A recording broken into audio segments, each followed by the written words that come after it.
The ranch was always loud in a way that made silence feel like punishment. Dusty wind, barking dogs, engines of old tractors coughing like they were barely alive, and a house at the center of it all where respect was never given freely, only demanded. On the day of his 12th birthday, the boy had expected something small at least, a cake, a few laughs, maybe even a rare moment where his father didn't treat him like another worker on the land. Instead, the guests gathered under the open canopy saw something nobody forgot. He had been asked to give a toast. His hands were shaking, not from fear exactly, but from the pressure of all those eyes, workers, neighbors, a few local businessmen pretending they cared about family values.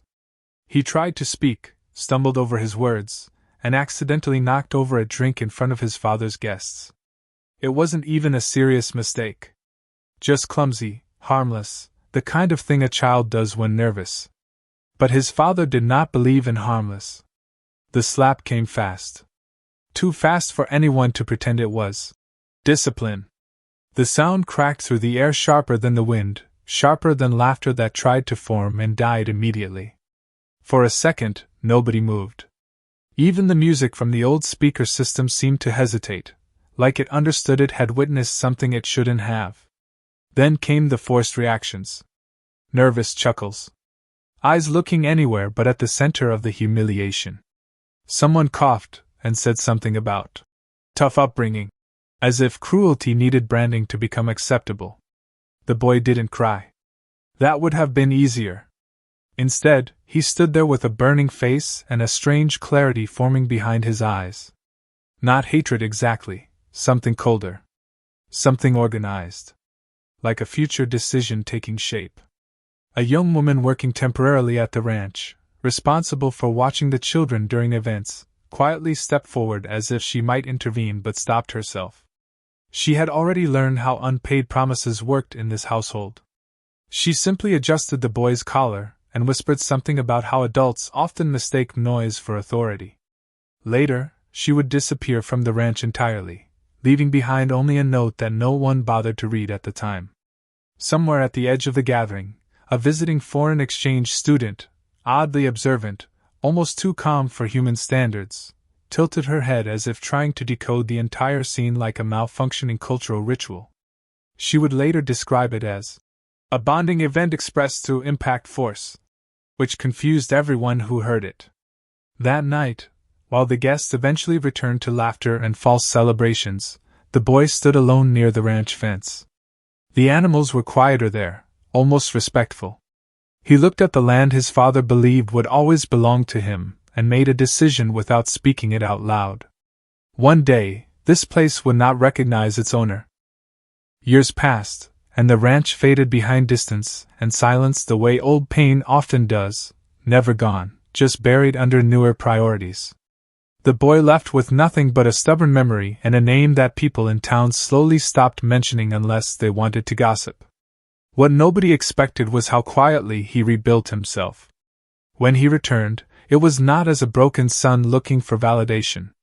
It was as a lawyer whose reputation had already started to circulate in places where powerful landowners lost sleep. He had learned the language of systems, laws, contracts, loopholes, and the kind of financial pressure that did not need shouting to destroy someone. People said he had a calm smile that made you feel like you had already lost an argument before it even began. The town noticed him first in small ways. He didn't arrive with noise or drama. He arrived with documents. Thick files. Carefully organized cases. He asked questions about land records, inheritance transfers, tax inconsistencies, questions that made older men suddenly very interested in changing the subject.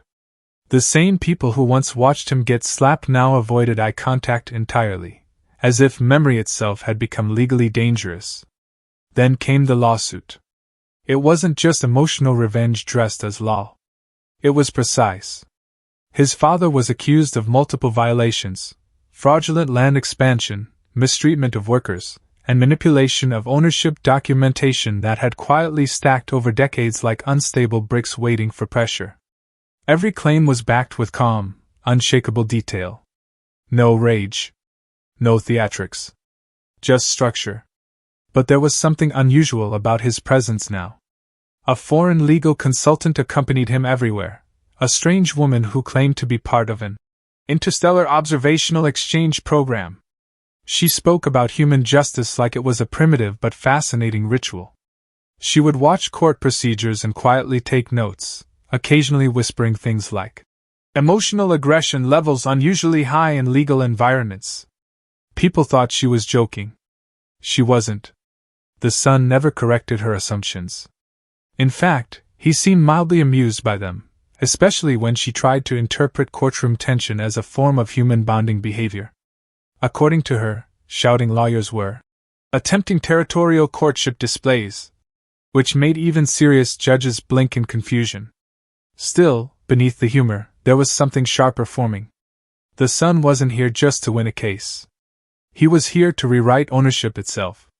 Every document he filed, every witness he prepared, every legal angle he opened felt like a slow tightening circle around something that had once been untouchable.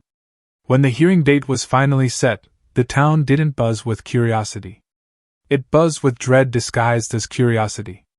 Because everyone knew one thing for certain. The man who once lost his childhood on that ranch had returned, and this time, he understood exactly how to take it apart without ever raising his voice. The courtroom was expected to be formal, controlled, almost boring in the way most legal battles were supposed to be. But the moment the judge walked in, something about the atmosphere shifted. Not loudly, not dramatically, more like a hidden tension recognizing an old enemy. She adjusted her robe, scanned the room with a calm expression, and sat with the kind of authority that made even confident lawyers straighten their posture. What nobody except the son immediately recognized was her. Years ago, she had been the babysitter on the ranch during gatherings, the one who managed the children while the adults drank and pretended to be respectable. She had been young then, overworked, and consistently underpaid by the same man who now sat in the defendant's chair. She remembered every broken promise, every ignored complaint, every dismissive wave of his hand. And unlike most people in his life, she had never forgotten. She maintained professional neutrality, of course. At least outwardly. But the courtroom began behaving strangely from the very first hour. Documents submitted by the defense seemed to, accidentally, get read aloud with added emphasis on financial inconsistencies.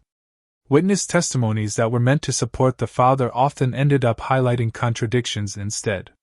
At one point, a ledger presented as proof of innocence was misfiled and projected onto the courtroom screen in a way that made it look like a full confession of mismanagement.